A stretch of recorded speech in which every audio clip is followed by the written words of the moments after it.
Assalamualaikum warahmatullahi wabarakatuh. Perkenalkan, nama saya Dita Agustina dengan NPM 2315310073, mata kuliah Etika Bisnis, Prodi Manajemen, Universitas Pembangunan Pancabudi, Medan. Baik, tugas ini saya buat untuk memenuhi tugas dari Bapak Khalilul Kholik, SE, SH, MH. Nah, di kesempatan kali ini saya akan menjelaskan materi penerapan etika bisnis dalam praktik pengelolaan insentif karyawan di perusahaan PLTU. Baik, masuk ke materinya yang dimana menjelaskan pengertian etika bisnis. Etika bisnis adalah cara untuk berbisnis dan meliputi semua bagian yang berhubungan dengan perusahaan, masyarakat, dan individu. Peran dari etika bisnis pada sebuah perusahaan adalah untuk membentuk perilaku karyawan dan pemimpin agar terhubung antara karyawan, perusahaan, dan berbagai pihak internal dan eksternal lainnya tetap sehat. Lebihnya lagi, etika bisnis juga dapat dijadikan pedoman dan standar bagi karyawan dan manajemen untuk mengerjakan tugas keseharian dengan landasan sikap yang cukup profesional, transparansi penuh, dan bermoral yang cukup baik. Baik, lanjut ke materi selanjutnya, yaitu mengenai tujuan. Nah, tujuan pertama adalah untuk menjelaskan konsep etika bisnis dan pentingnya penerapan etika bisnis dalam pengelolaan insentif karyawan di perusahaan PLTU. Nah, tujuan kedua untuk menjelaskan pengelolaan insentif karyawan di perusahaan, termasuk tujuan dan jenis-jenis insentif yang diterapkan. Nah, tujuan ketiga untuk menganalisis penerapan etika bisnis dalam pengelolaan insentif karyawan di perusahaan PLTU, termasuk transparansi dan keadilan, keterlibatan karyawan dalam pengambilan keputusan, dan penghargaan atas kinerja yang etis. Nah, tujuan keempat untuk mengidentifikasi tantangan dalam penerapan etika bisnis dalam pengelolaan insentif karyawan di perusahaan di PLTU, termasuk ketidakseimbangan antara kepentingan perusahaan dan karyawan, kesulitan dalam mengukur kinerja yang etis, dan perubahan nilai dan norma dalam masyarakat.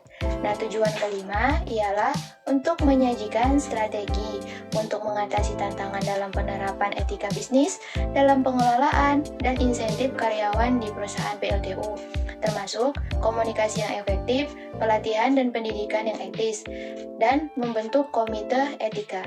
Nah, tujuan keenam untuk menyimpulkan kepentingannya penerapan etika bisnis dalam pengelolaan negatif karyawan di perusahaan PLTU dan memberikan rekomendasi untuk meningkatkan penerapan etika bisnis di perusahaan PLTU tersebut. Baik, lanjut ke materi selanjutnya, yaitu prinsip-prinsip pengelolaan insentif karyawan, yang dimana terdapat beberapa bagian, yaitu keadilan dan transparan, konsisten dan keterbukaan, kepatuhan terhadap aturan dan regulasi, evaluasi dan perbaikan berkelanjutan. Baik, lanjut ke materi selanjutnya, yaitu dampak positif dan negatif pengelolaan insentif karyawan. Nah, dampak positifnya ialah meningkatnya kinerja sementara. Nah, dampak negatifnya ialah ketidakpuasan karyawan, pengurangannya loyalitas karyawan, penurunan produktivitas dan kualitas kerja, kerugian reputasi perusahaan, serta resikonya hukum. Baik, lanjut ke materi selanjutnya, yaitu jenis-jenis data yang digunakan.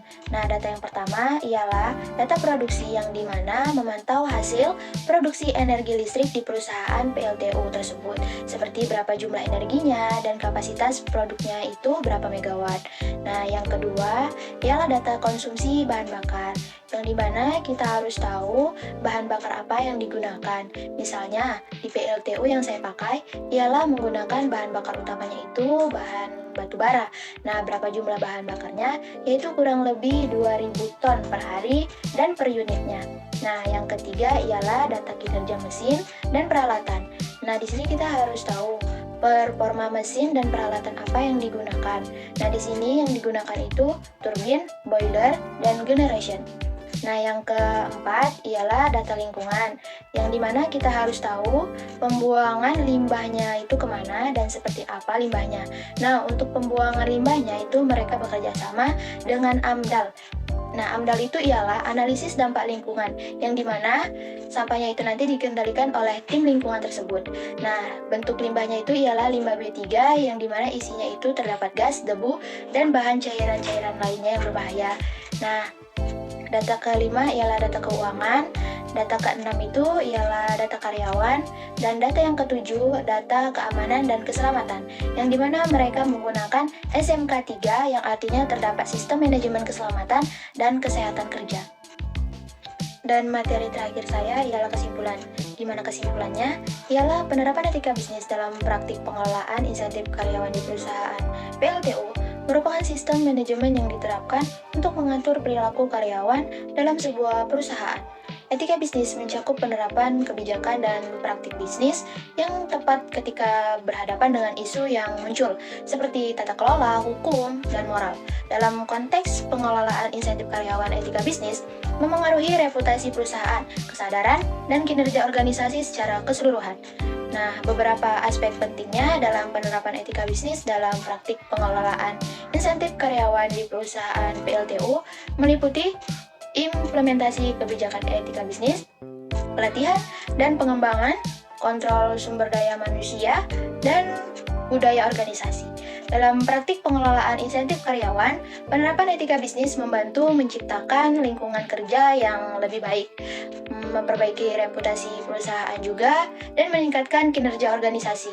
Oleh karena itu, perusahaan PLTU perlu memastikan untuk menerapkan etika bisnis dalam praktik pengelolaan insentif karyawan untuk mencapai tujuan organisasi dan meningkatkan daya saing di pasar. Sekian penjelasan dari saya. Jika ada kekurangan dan kesalahan kata, saya mohon maaf. Saya akhiri. Assalamualaikum warahmatullahi wabarakatuh.